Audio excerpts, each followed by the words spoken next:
الله الرحمن الرحیم پنځلسم نمبر درس الکعبة کعبه شریف.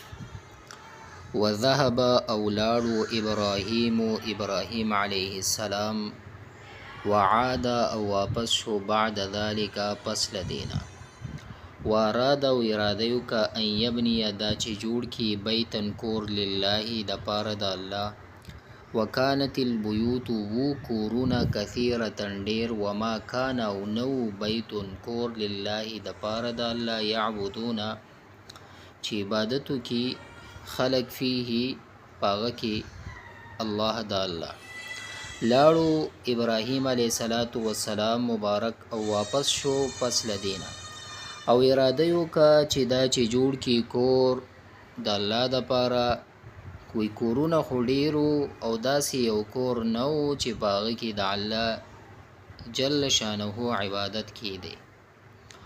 و اراده او ارادو کا اسماعیل علیہ السلام هم ان یبنی دا چې جوړ کی بیتن کور لله د پاره د الله مع والد خپل پلار سره.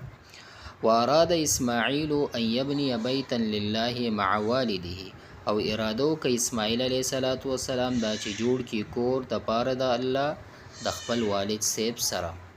ونقل ابراهیم او نقل کول به ابراهیم علیه السلام و اسماعیل علیہ السلام الحجارة کانی من الجبال د غروننا جبال غروننا. نو ابراهیم علیہ السلام اسماعیل علیہ السلام کانی با د غروننا نقل کول مطلب التنبی راوړل. وکانا او ابراهیم علیہ السلام یبنی چې جوړولی الکعبه کعبه بیدی بخپل لاس. وکانا او اسماعیل علیہ السلام یبنی چې جوړولو الکعبه کعبه بیده بخپل لاس. وکان ابراهیم یبنی الکعبه بیده وکان اسماعیل یبنی الکعبه بیده. او ابراهیم علیہ السلام چې جوړولو کعبه په خپل لاس، اسماعیل علیہ السلام مبارک هم جوړولو کعبه په خپل لاس باندې. وکان او ابراهیم علیہ السلام یذکر الله یعنی الله رب العزت به یادولو و یدعو او غنه به دعا غختله الله رب العزت ذکر به کول او دعا به غختله. وکانه او اسماعیل علیہ السلام یذکر الله به یادول او یدعو اغنه به غختنه کوله. ربنا ای رب زمونگا تقبل قبول کا منا مونگنا انک انت بشک ته السمیع اوریدون کې العلیم یعنی عالمی. نو دا دعا به کوله. وتقبل الله او قبول کړو الله رب العزت من ابراهیم د ابراهیم علیه السلام نو اسماعیل علیه السلام نه.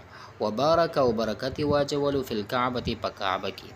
وتقبل الله من ابراهیم و اسماعیل وبارک فی الکعبه. قبول ک الله رب العزت د ابراهیم علیه السلام او د اسماعیل علیه السلام نه او برکت واجولو په کعبه شریف کې. نحن مونږه نتوجه متوجی کیږو ال الکعبه کعبه ته فی کل صلاه په هر منځ کې. یعنی مونږ متوجی کیږو یعنی مخ ګرځو کعبه ته. مونږه متوجی کیږو مخ ګرځو کعبه شریفی طرف ته په هر منځ کې فی کل صلاه په هر منځ کې. ويسافر المسلمون او مسافر کی مسلمانان الى الكعبه کعبه ته یعنی سفر کوي مسلمانان کعبه شریفی طرف ته فی ایام الحج پورزو د حج کی. نو مسافر کی سفر کوي خلق یعنی مسلمانان کعبه شریف طرف ته پورزو د حج کی. ويطوفون بالكعبه طواف کوي کعبه شریف ته ويصلون عندها او مسکی داغي په خوا کی. نو خلق چې دی کعبه شریف ته طوافونه کوي او مزنم کوي داغي په خوا کې عندها. بارک الله فی الکعبه برکت واچولو الله رب العزت په کعبه شریف کې. وتقبل او قبول کړه من ابراهیم د ابراهیم علیه السلام و اسماعیل علیه السلام چې کم دعای کړي و هغه قبول کو برکت پکې واچولو. صلی الله رحمت دی الله رب العزت علی ابراهیم په ابراهیم علیه السلام باندې وسلم او سلامتی دی. صلی الله رحمت دی وی د الله رب العزت علی اسماعیل او اسماعیل علیه السلام باندې وسلم او سلامتی دی وصلی الله رحمت دی وی الله رب العزت علی محمد په محمد صلی الله علیه وسلم باندې وسلم او سلامتی دی وی